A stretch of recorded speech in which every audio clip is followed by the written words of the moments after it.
Harrisburg with Scott. We had just phone call and that's it wasn't, tell Ron, all right, I'll go over and look at fireworks. Okay, hello, good evening, everyone. My name is Brad Gottschall. I am the Lower Paxton Township Manager. And in typical fashion, I'm going to give a brief summary of tonight's agenda, just for the benefit of those who may be watching at home this evening. So clearly those watching at home can't see, but obviously tonight is a ceremonial night of some nature. The board will hear tonight and take part in the administration of a loyalty oath to a new hire of the Lower Paxton Township Police Department, a Mr. Richard Kaplan. After which the board will take action on a number of new business items to include action on approving a renewal to the Municipal Winter Traffic Services Agreement with Penndot, an action the board takes every year, followed by which the board will take action on Resolution 22-22, another routine item authorizing the disposition of certain records. Finally, the board will take action on a number of improvement guarantees, the payment of authority and township bills, followed by any final announcements and a motion of adjournment. With all that said, members of the board are seated and prepared to conduct business. Thank you. Thank you, Mr. Gottschall. We'll call this meeting of the Lower Paxton Township Board of Supervisors to order. I'd like to ask everyone to please stand, and Supervisor Zumas will lead us in the pledge. I pledge allegiance to the flag of the United States of America and to the republic for which it stands, one nation under God, indivisible, with liberty and justice for all.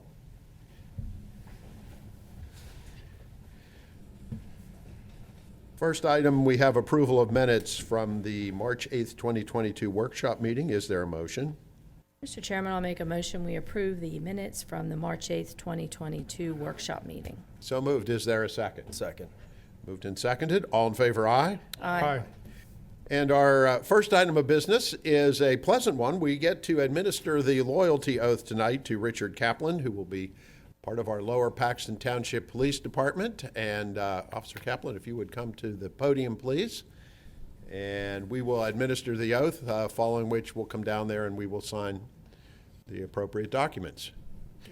Okay, if you would raise your right hand, please. I, Richard Kaplan, I, Richard Kaplan, being duly appointed as a police officer being duly appointed as a police officer of the Township of Lower Paxton at the Township of Lower Paxton, in Dauphin County, Pennsylvania, Dauphin County, Pennsylvania, do solemnly swear do solemnly swear that I will support, obey, and defend that I will support, obey, and defend the Constitution of the United States of America, the Constitution of the United States of America, the Constitution and laws of the Commonwealth of Pennsylvania, the Constitution and laws of the Commonwealth of Pennsylvania, and the ordinances of the Township of Lower Paxton. and the ordinances of the Township of Lower Paxton.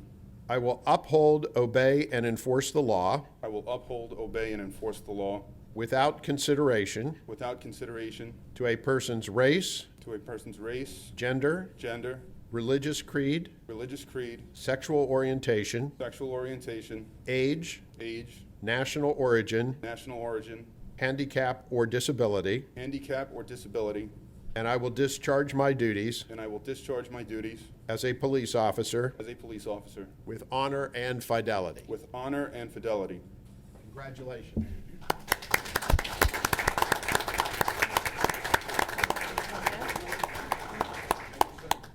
Happy to be here. Come over here and we will. So if that mic was on. Mike? So Richard Kaplan is 31 years of age, a former resident of New York City. He attended and graduated from the Wildstone Academy High School in 2008. After graduation, he enrolled in the United States Marine Corps Reserves, where he served as a military intelligence analyst for 6 years. Richard earned his associate's degree from Queensborough Community College in 2014, and in 2015 graduated from the NYPD Police Academy and was employed by the NYPD for 7.5 years before joining the Lower Paxton Township family. Richard is joined this evening by his mother and father, Theodore and Rose, as well as his brother, Stephen. Congratulations.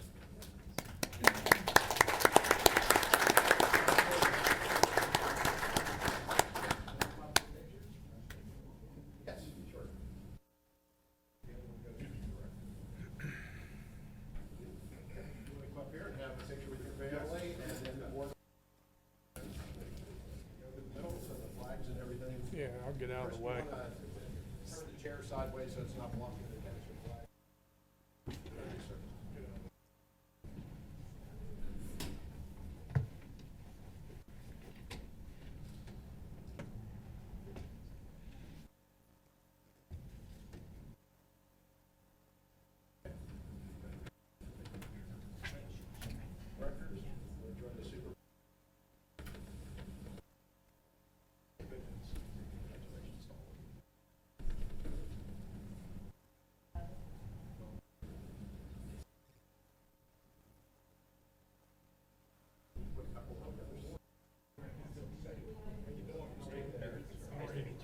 A couple of our supervisors over there, so we try to be balanced. We're usually unbalanced.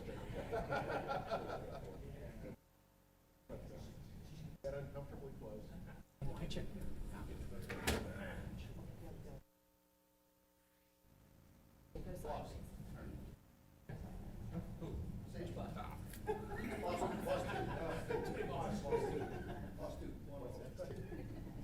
We have a lot of bosses. We have a wide angle.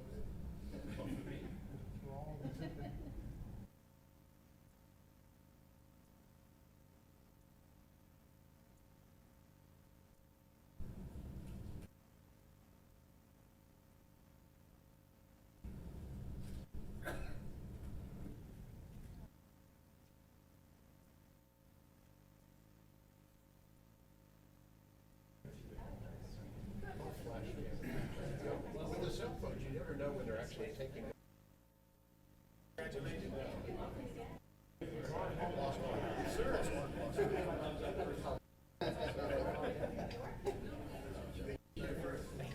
Sorry for us to go downstairs then.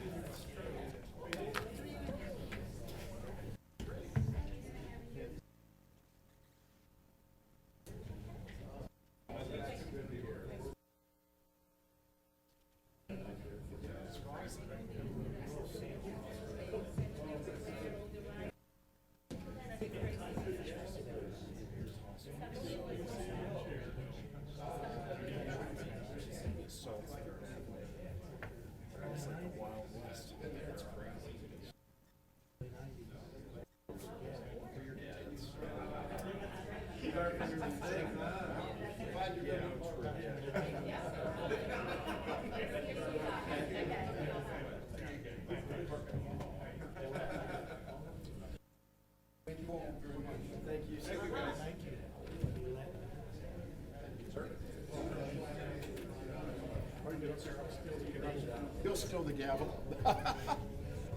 He keeps threatening to steal the gavel. They banned that. It's always there. All right. Let us see where we are now. Okay, now would be the time set aside for public comment. Before we move to public comment is for items not on the agenda. If you are here tonight to speak to an item on the agenda, there will be time for that whenever we address that item. So is anybody here to make public comment on an item not on the agenda this evening? If you would please come to the podium and give us your name and address.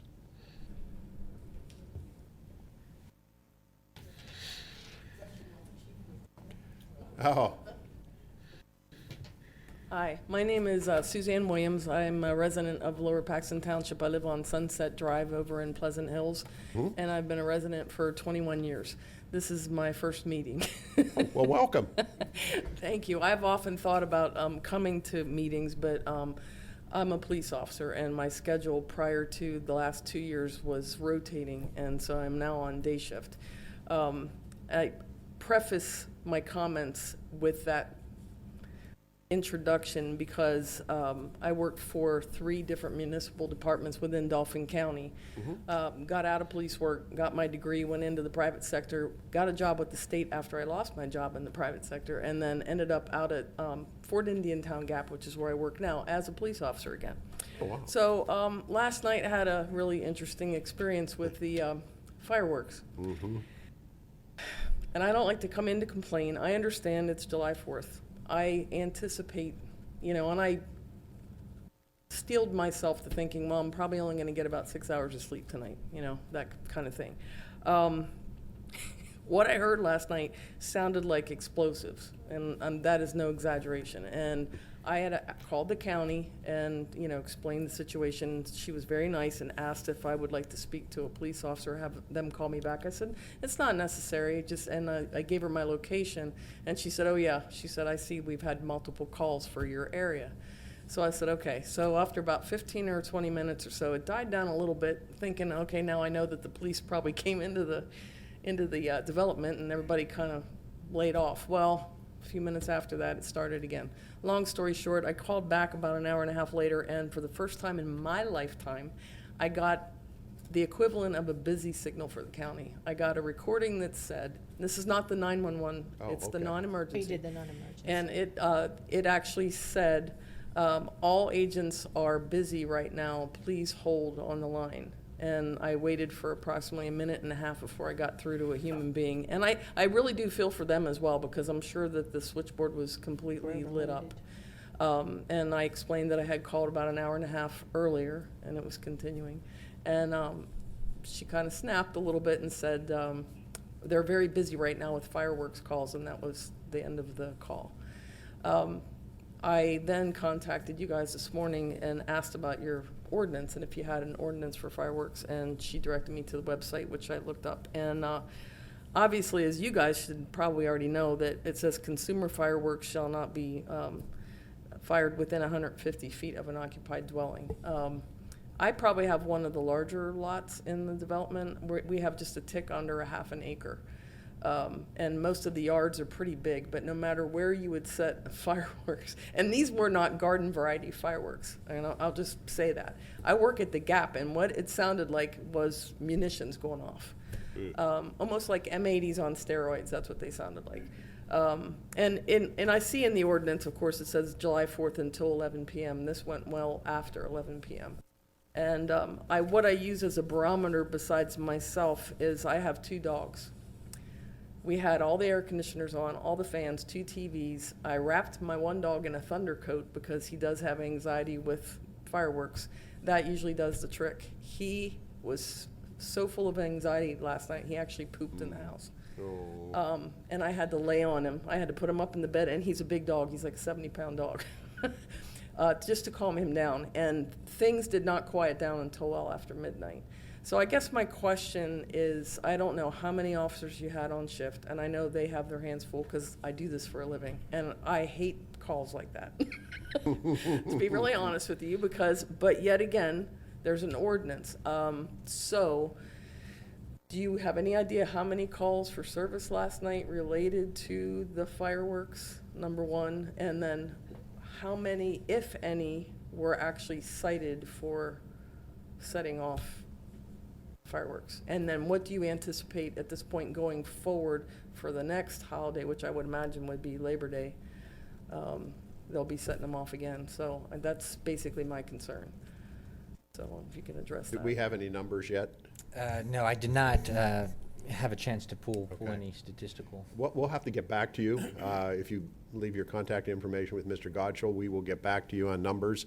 The difficulty we have is the police literally have to catch them in the act. Yes, correct. And by the time a call is made and the police get there, or the police observe it and get from where they are to where they're being set off. Yep. Oh, I know. I So absolutely that know. unfortunately dramatically reduces the number of citations because they don't catch them in the act. Now, there is legislation that recently passed both houses and is awaiting the governor's signature that we're going to have to examine. I believe it will give municipalities some additional authority. We don't know if there's any significant change or not that would affect us, but we certainly will keep an eye on that should it be signed into law. And if I can just say, ma'am, I have a dog too, so he shakes. Yeah. It's uncontrollably. really, Yeah. it's traumatic difficult. for him. Yeah, it's really difficult to traumatic. watch as a pet owner. And I know people, and I made it, I knew it was July 4th, so, and it did go well beyond our normal cutoff, well beyond 11 o'clock. Yep. And they, it's something I do want to revisit as far as what our policy is. because I know you do have to catch them in the act, but particularly, I don't know which one you heard, but the one I heard, it went on for a long time. Yes. And there wouldn't have been too difficult to. And again, I guess I make the account of in and around July 4th, I'm going to, and it seems like I guess we're in our third year now with this law. It seemed like last year was a lot better than the year before. Because the fact is, as much as, people enjoy fireworks, and I'm a very strong believer in people being able to use their property Yes. the way they want to. The state law is written to where you can't do it with 150 feet of an occupied residence. There is very few places in this township where that could be the case. So it's almost against the law in Lower Paxton. Yeah, it really is. If you were to follow the state law. But that's not the way it's reflected in the number of people who just go ahead and do it anyway. So I'd be interested I to know. don't have any issue, honestly, with, I think it's wonderful. I mean, we went to a friend's house on Sunday night, and we were observing their neighbors. Well, they lived out in the country, so we had a nice display. And, I understand it's a holiday. I don't have any issue with that, but it was not the normal fireworks. That's what I was trying to explain. I wish I would have actually taken a recording of it, which I don't think it would have done it justice. Like, my phone's pretty old, so I don't know how well it would have recorded. But I told my husband, I said, next time I am getting in my truck and I am going around and I'm going to find the people if it would be that loud again. It was ridiculously loud. It was almost window rattling loud. That's how loud it was. I'm not exaggerating, and I couldn't discern where it was coming from because the dog was so full of anxiety that I didn't leave my house. Otherwise I would have gone out and kind of done some sleuthing.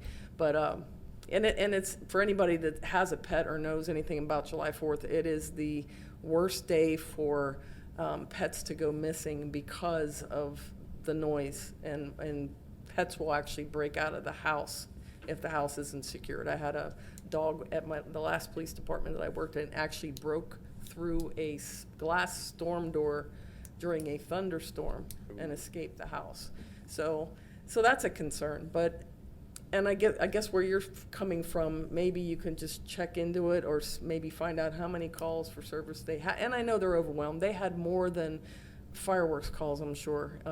Probably public drunkenness, accidents, who knows what else, alarms.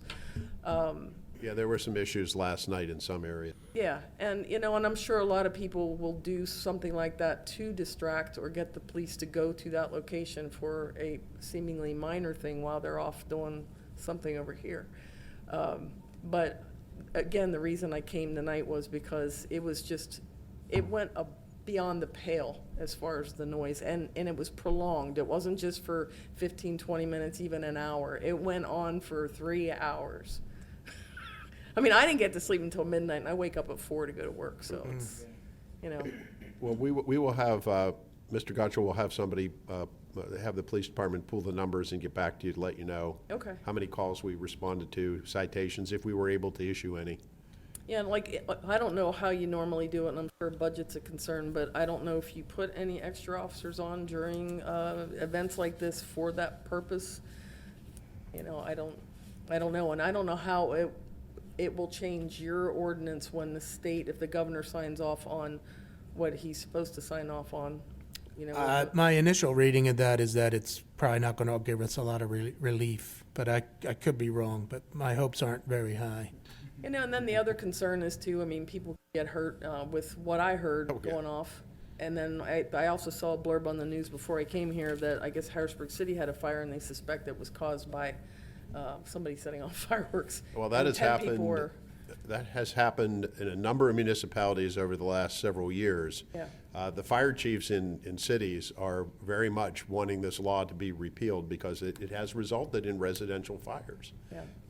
I don't believe we've had any in Lower Paxton so far, but that's not to say it won't happen in the future. But Yeah, it's just a concern. I just wanted to let you guys, Good. if you weren't already aware of it. So you're aware of it. we've heard about it. But thank you so much for being here, and thank you for your service. We appreciate it. Thank you. Would anybody else like to address the board on an item not on the agenda? Okay. Seeing none, chairman and board member comments. Board members, do we have any comments? Just wanted to thank the Linglestown Fire Company for participating with Lower Paxton Township last night in the fireworks out at Linglestown at Coons Park. Thank you, Bill, for the fire company. If you can relay that message, we appreciate it. This Friday night, there will be a concert at Heroes Grove from 7 to 8:30. It's called Debo. So if you're not doing anything, it's a free concert. Good. Anybody else? Comments? Seeing none, managers report. Mr. Godshall. Yes, sir, members of the board. I haven't done this in a little bit for a number of reasons, but this evening we have joining us two newer employees of the township, and I always like the opportunity to introduce those folks to the board, to the public generally, and just welcome them to the township. So with us this evening, if you could come on up to the podium here, Megan and John. We have with us John Shear and Megan Garland. Both, obviously, as I mentioned, are two newer employees of the township. Megan Garland here began with the township on May 16th as one of our administrative receptionists, filling the position upon the internal promotion of another member of staff in that position. Megan, a graduate of Upper Dauphin, holds 2 degrees from HAC, and joins us from the private sector, where she has valuable experience in customer service and leadership, as well as a number of other experiences which will be vastly helpful in her position as receptionist for us. Another fun fact of Megan's is that she joins here in the township with her husband, Grant, a township mechanic. So, Grant? yep. Yeah. So welcome to Megan and the Garlands. If you have any children coming up, that we may have another position for them as well. But And I graduated with your mother-in-law from high school. Okay. Yeah. and as well, we have joining us is John. John joined us on May 9th, succeeding Tim Nolt as the township civil engineer. Once, obviously, Tim ascended to Public Works Director, succeeding the well-deserved retirement of Jeff Klein. Mr. Shear, a graduate of Penn State, joins us from the private sector as well, having worked as a supervisor with Gannett Fleming. So obviously I have no doubt that Mr. Shear has quickly put his engineering education and experience to full use working within the sewer department. So I'm excited to have both Megan and John working alongside staff where they have and will continue to excel in their respective roles. Thank you very much. Welcome. Welcome. Nice Welcome meeting you aboard. guys. Yeah. Welcome aboard. I always like to take the opportunity as well to kind of just maybe give them a moment to say hello and also ask them one famous question that I have. Not adjectives. No adjectives. No adjectives. I'm much kinder than a previous board member who will go unnamed, but Megan and John, maybe if you could, what excites you most about getting to work with Lower Paxton Township? Megan, how about we have you start? Thank you. What excites me the most is the growth opportunities and also the health benefits and the, now I lost my train of thought, I'm sorry. You're too young for that. I know. The strength it gives my family. Good. Well, welcome. Thank you. Very nice. John, same question to you, please. I'm incredibly excited to work locally. I'm incredibly excited to live and work in the same community, so I'm excited for that. Very good. Yep, welcome aboard. Yes. Now I know who you are. I ran into you in the hallway Yes, the other ma'am. day. I didn't know who he was. It was a busy day. Well, welcome to both of you. Yes. Thank you. Glad to have you aboard. Thanks. Yeah. Very good. Nice. No adjectives, huh? No adjectives. Do you have any other items in your report, Mr. Manager? No, sir, that is it. Okay, Thank you. well, thank you. We have no old business. We very rarely have any old business. We don't have any old business, but we do have a couple of items of new business. The first is we need to take action approving a renewal to the Municipal Winter Traffic Services Agreement with Penndot. We're talking about winter already. Oh, jeez. Mr. Godshall, Unfortunately, yes, sir. unfortunately, yes.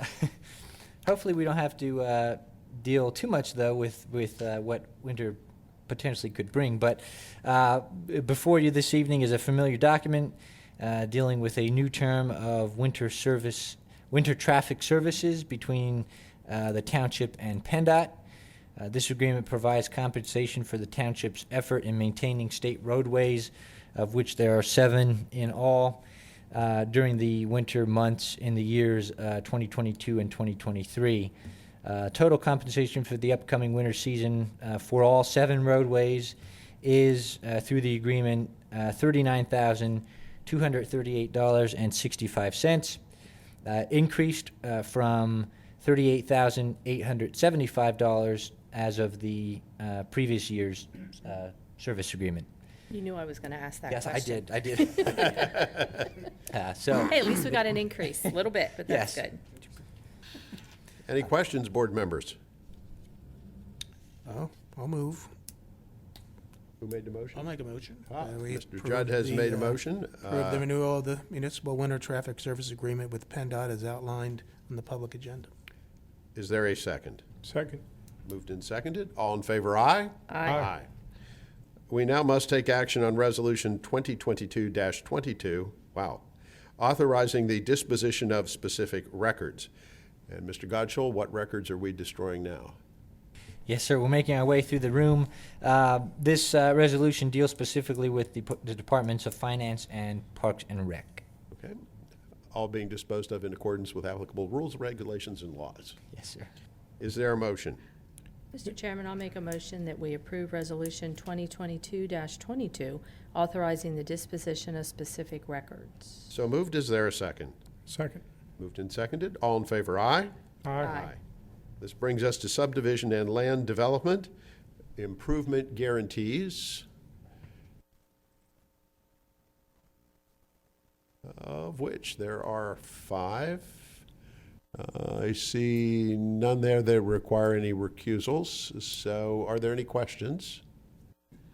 Hearing none, is there a motion to approve the improvement guarantees? Mr. Chairman, I move that we approve the improvement guarantees as outlined on the public agenda. So moved. Is there a second? Second. Moved and seconded. All in favor, aye? Aye. This brings us to the payment of bills for Lower Paxton Township and the Lower Paxton Township Authority. Mr. Treasurer. Thank you, Mr. Chairman. I move that we approve payment of the bills for Lower Paxton Township as well as the Lower Paxton Township Authority. So moved. Is there a second? Second. Moved and seconded. All in favor, aye? Aye. Aye. Are there any additional announcements? Hearing none, the next meeting of the Board of Supervisors, 1 week from tonight, Tuesday, July 12th, 2022, at 7 p.m. in this room.